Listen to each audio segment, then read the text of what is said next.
तरासा एक खतरनाक स्नाइपर और कॉन्ट्रैक्ट किलर है जो अपने अगले निशाने के इंतजार में है। कुछ ही देर में कई किलोमीटर दूर एक जहाज लैंड करता है। जैसे ही जहाज से एक शख्स बाहर निकलता है, तरासा अपनी स्नाइपर से टारगेट पर नजरें गड़ा लेती है और फिर एक ही गोली में उसे मार गिराती है। इसके बाद कहानी हमें मिलवाती है फिल्म के दूसरे किरदार लिवाई से। इसी बीच लिवाई को अचानक फोन पर मैसेज आता है कि उसे फौरन कैंप पेंगलेटन पहुंचना है, जो कि एक मरीन कॉर्प्स बेस है। वहां उसकी मुलाकात होती है एक सख्त और प्रोफेशनल औरत बार्थो से। बातचीत में पता चलता है कि लिवाई कोई आम इंसान नहीं, बल्कि एक एक्स आर्मी ऑफिसर। और दूसरी ओर तरासा अपनी माँ की कब्र पर जाती है जहां उसका बाप पहले से मौजूद होता है। वह बाप को बताती है कि उसे एक और नया प्रोजेक्ट मिला है जो 1 साल तक चलेगा। उधर लिवाई को मिशन पर भेज दिया जाता है। उसे बताया जाता है कि उसका आईडी और घड़ी अब 1 साल बाद ही वापस मिलेगी। जहाज से कूदकर उसे 32 किलोमीटर पैदल चलना है।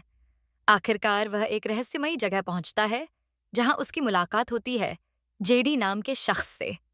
जेडी बताता है कि इस जगह को गॉर्ज कहते हैं, एक खाई जहां से डरावनी आवाजें आती हैं। ये आवाजें होलोमैन नाम की मखलूकर की हैं। जेडी बताता है कि 1940 में यहाँ 2-400 सिपाही भेजे गए थे, मगर कोई भी वापस नहीं लौटा। थोड़ी देर बाद मिलिट्री जेडी को मार देती है। दिन बीतते हैं। लिवाई को ईस्ट टावर पर तैनात एक लड़की दिखती है। वो और कोई नहीं, बल्कि तरासा है। नियमों के बावजूद दोनों बातचीत करने लगते हैं और धीरे धीरे करीब आ जाते हैं। लेकिन अचानक हजारों होलोमैन टावर पर हमला कर देते हैं। दोनों मिलकर उनसे लड़ते हैं और किसी तरह बच निकलते हैं। इसके बाद उनके बीच गहरा रिश्ता बनने लगता है। एक दिन गॉर्ज में उन्हें एक पुरानी लैब मिलती है। वहां से उन्हें पता चलता है कि डार्क लेक नाम की कंपनी यहाँ सीक्रेट केमिकल मिसाइल और सुपर सोल्जर प्रोजेक्ट पर काम कर रही थी।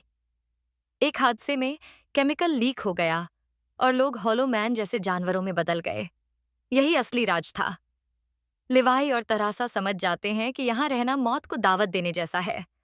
वो गॉर्ज को तबाह करने का प्लान बनाते हैं। लिवाई मिसाइल एक्टिवेट कर देता है।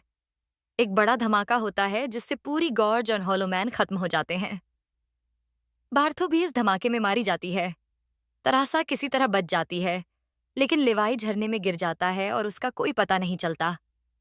तरासा समझती है कि लिवाई मर चुका है। वह दुखी होकर उसकी शायरी पढ़ती है और अकेली अपनी जिंदगी शुरू कर देती है। एक दिन अचानक लिवाई वापस लौट आता है। तरासा उसे देखकर हैरान रह जाती है, हिट जाती है और खुशी से गले लगा लेती है।